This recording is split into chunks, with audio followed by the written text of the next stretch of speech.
주님께서 여러분과 함께 요한이 전한 거룩한 복음입니다. 그날 곧 주간 첫날 저녁이 되자 제자들은 유다인들이 두려워 문을 모두 잠가놓고 있었다. 그런데 예수님께서 오시어 가운데에 서시며 평화가 너희와 함께하고 그들에게 말씀하셨다. 이렇게 말씀하시고 나서 당신의 두 손과 옆구리를 그들에게 보여주셨다. 제자들은 주님을 뵙고 기뻐하였다. 예수님께서 다시 그들에게 이르셨다. 평화가 너희와 함께. 아버지께서 나를 보내신 것처럼 나도 너희를 보낸다. 이렇게 이르시고 나서 그들에게 숨을 불어넣으며 말씀하셨다. 성령을 받아라. 너희가 누구의 죄든지 용서해 주면 그가 용서를 받을 것이고 그대로 두면 그대로 남아있을 것이다.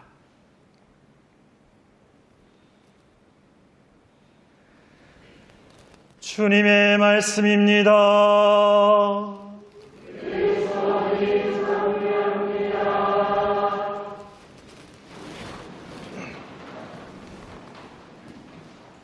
참미 예수님,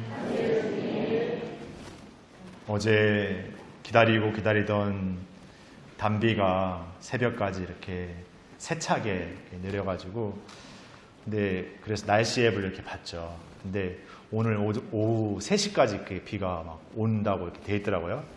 그래서 오늘 미사 많이 안 오겠구나 생각했는데 많이 오셨네요. 비가 오면 여러분들이 사시는 집은 어떤지 모르겠습니다만은 제가 살고 있는 이 사제관은 아주 리얼하게 비 오는 소리를 느낄 수가 있습니다. 투투투투투투투투 하면서. 근데 그 소리가 저는 어딘가 모르게 정겹게 이렇게 여겨지는 게, 제가 한 번도 아파트에 이런 데 살아본 적은 없습니다. 그래서 단독주택에 살았는데 단독주택마다 이렇게 처마에 이렇게 좀 이렇게 플라스틱처럼 이렇게 해놓으니까 그 소리만 해도 두두두두두 하면 비가 많이 온 날에는 오늘 비가 많이 왔구나, 바람이 많이 불고 있구나. 그래서 이제 그게 너무나 자연스러워서 비가 막 세차게 해도, 바람이 엄청 세차게 불어도 그냥 불다 말겠지 이렇게 생각합니다.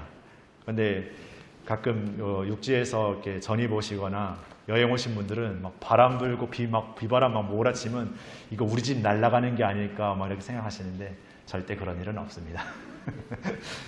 그래서 여기서 어디서 집 날아갔다는 얘기는 들어본 적도 없고 그렇습니다.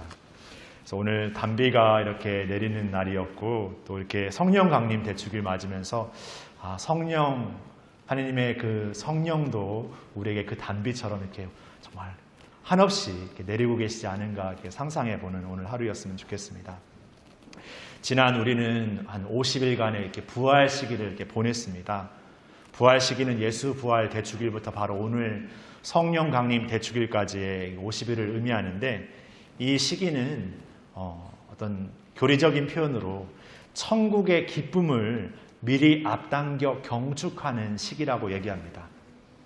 천국의 기쁨을 미리 앞당겨 경축하는 시기. 그렇게 보내셨습니까? 모르겠습니까? 그냥 부활 시기인 것 같았는데 그냥 어느새 또 50일 이렇게 후딱 지났다라고 생각하실 수도 있을 것 같고, 오히려 부활의 기쁨하고는 상반되게 뭔가 삶의 어려움들로 이렇게 헉헉댔던 그런 시간일 수도 있을 것 같습니다. 근데 이러한 부활의 시간을 우리 말고 사도들은 어떤 시간으로 겪었는지 한번 상상해 보고 싶습니다. 예수님께서 돌아가시고 나서 사도들은 그 부활에 하신 예수님을 이렇게 만나게 되고, 그러면서 이들이 느꼈던 어떤 마음들 안에는 놀라운 기쁨도 있었지만 한편으로는 믿지 못하고 의심과 의혹이 가득 차서 여전히 두려움에 가득 찼던 마음이 있었습니다. 그러니까 기쁜 건 둘째치고 두려움만 막 가득 차지는 그런 마음 안에 머물러 있었던 것이죠.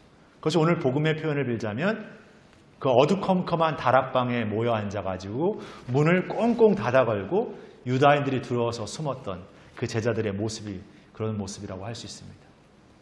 그러니까 그들에게는 이제 예수님의 부재, 예수님이 여기에 계시지 않는다, 예수님이 돌아가셨다라는 그 부재가 너무나 큰 상실감과 또 이제 자신들에게 닥칠 위기 앞에서 너무나 큰 두려움으로 작용했던 것이죠.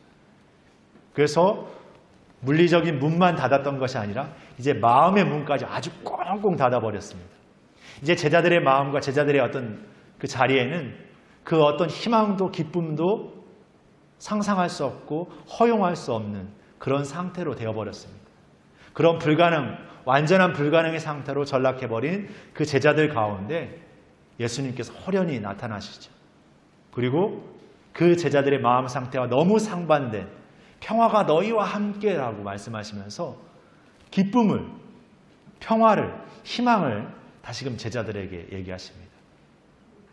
그러기에 예수님의 부활, 그리고 예수님의 이 성령 강림의 사건은 바로 그러한 완전히 닫혀진 상태에 있는 우리에게 그러한 우리의 닫혀진 그 불가능의 상태에 그 모든 불가능을 뛰어넘어 오시는 그분이 계시다는 것을 알려줍니다.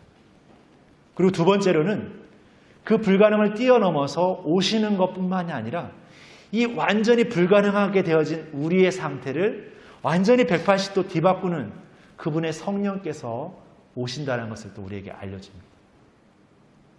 그래서 이 성령 강림의 사건은 바로 제자들에게도 우리에게도 그 이전의 삶과 완전히 다른 삶으로 초대하고 있습니다. 복음에서 사도들은 두려워서 숨었지만 이제 성령 강림의 사건을 체험하면서 이제 용감하고 담대하게 세상으로 나아가서 여전히 변하지 않고 여전히 자신들을 향해 칼을 겨누고 있는 그 세상을 향해 나아가서 담대하고 용기 있게 복음을 선포하게 됩니다. 때로는 목숨과 자신의 모든 것들을 잃어버리는 것을 감수하면서도 그 기쁨을 다른 이들에게 선포하는 삶을 살아가게 됩니다. 바로 이 성령 강림의 사건은 불가능이고 완전한 닫혀짐의 존재가 새로운 희망과 기쁨의 존재로 거듭남과 동시에 우리에게 주어지는 성령이 우리 자신만의 기쁨과 어떤 것만을 뒤바꾸는 그런 사건이 아니라 우리 한 사람 한 사람에게 각자의 직분으로서 각자의 소명으로서 주어지는 성령의 은총 안에서 그 모든 것들이 우리 한 사람 한 사람을 통해서 다른 모든 이들을 위한 하느님의 선물임을 우리에게 기억하도록 우리에게 새롭게 돌아보도록 초대하고 있습니다. 그래서 오늘 성령 강림의 사건은 우리에게만 주어지는 하나님의 사랑의 은총에 그쳐지는 삶이 아닌 우리의 닫혀짐, 우리의 불가능을 넘어서서 우리 모두 우리와 함께 살아가는 세상, 우리와 함께 살아가는 모든 이들을 위한 하느님의 선물이라는 것을 기억해야 할 것입니다. 그래서 이 성령 강림의 사건을 통해서 교회는 그 새로운 시작, 교회가 이 성령 강림을 통해서 그 교회가 시작되었다라고 신앙 안에서 고백할 수 있습니다. 교회의 시작을 성령 강림의 사건, 그 오순절의 사건을 기억하면서 그 시작을 알려서 개신교 교회 이름 중에는 오순절 교회라는 이름을 쓰는 것도 여기에서 근거하고 있습니다. 그래서 우리가 이제 부활 50일의 이야기는 막을 내리게 됩니다. 부활의 시기는 막을 내리게 됩니다. 그러나 우리가 받은 성령을 통해서 각자의 직분 안에서 각자의 소명 안에서 이제 새로운 우리의 부활의 선포의 삶을 살아가는 시간이 이어지게 됩니다. 그것이 전례려고는 바로 연중의 시기입니다. 이제 내일부터 연중의 시기가 이어지는데 그 연중의 시기는 아무런 이벤트도 없는 아무런 뭔가 감흥도 없는 그냥 무덤덤하고 그냥 아무런 그냥 뭐 없는 그런 시간이 아니라 이제 성령을 받은 우리가 우리의 일상, 우리의 삶의 자리 안에서 그 기쁨의 선포를 더욱 담대하고 용기 있게 살아가는 우리의 새로운 부활의 시간이라고 할 수 있습니다. 그러한 삶으로 우리가 불리움받았고 그러한 삶으로 살아가라고 우리가 소명받았습니다. 이 신앙은 바로 우리 각자에게 주어지는 은총의 신앙이면서 우리 모두에게 주어지는 하느님의 선물임을 우리가 잊지 않았으면 좋겠습니다. 그 삶을 오늘 성령 강림을 통해서 여러분의 삶 안에서 용기로, 인내로, 그리고 믿음으로, 그리고 충실됨으로 살아가는 여러분이 되셨으면 좋겠습니다. 이제 여러분 오늘 미사 안에서 봉헌하시면서 이제 성령 카드를 이렇게 뽑게 됩니다. 성령의 7은 중에 하나를 이렇게 뽑게 되는데 오늘 주어지는 그 성령의 7은의 은총뿐만이 아니라 성령의 7가지 은총이 우리 각자 한 사람 한 사람에게 분명히 주어지고 있고 그 직분을 나와 그냥 내가 알고 있는 몇몇 사람들, 내가 좋아하는 몇몇 사람들 그 안에서 선포되는 그런 삶이 아니라 정말 내가 어려워하고 때로는 불편해하는 그 모든 이들을 향해서 나아갈 수 있는 완전히 새로움의 거듭남의 삶을 우리가 살아가는 은총을 청하면서 오늘 성령 강림의 미사를 계속해서 봉헌했으면 좋겠습니다. 잠시 묵상하시겠습니다.